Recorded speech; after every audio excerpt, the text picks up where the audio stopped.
Mustafiz catch ধরেনি, match ধরেছে।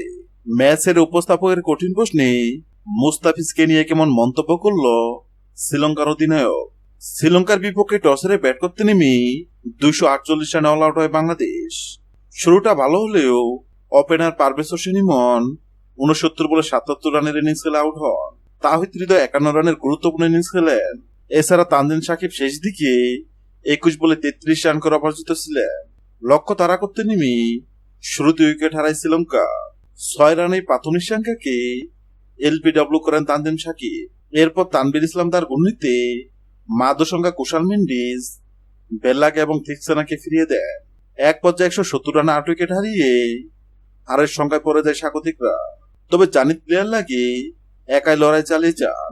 78 রানে দুর্দান্ত ইনিংস খেলে শ্রীলঙ্কাকে জয়ের খুব কাছে নিয়ে গেলেও মুস্তাফিজুর রহমানের শিকার হয়ে ফেললে শেষ আশা হারায় লঙ্কানরা। শেষ ব্যাটটা দুষ্মন্ত চামিরা স্টাম্প মুড়িয়ে ফেলে বাংলাদেশকে দুর্দান্ত এক জয় উপহার দেন তানজিম সাকিব।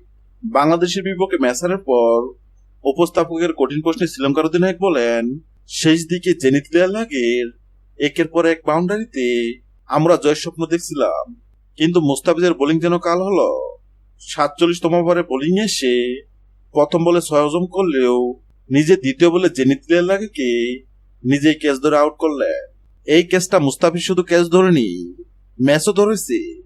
জয়টা আমাদের থেকে ছিনিয়ে নিয়ে নিজেদের করে নিয়েছে। মূলত মুস্তাফিজের এই ক্যাচের কারণেই আমরা আজকে ম্যাচ হেরেছি। হ্যাঁ দর্শক, যদি ভিডিওটি ভালো লাগে লাইক দিবেন এবং সাবস্ক্রাইব আমাদের সঙ্গে থাকবেন। ভিডিওটি দেখার জন্য আপনাকে অসংখ্য ধন্যবাদ।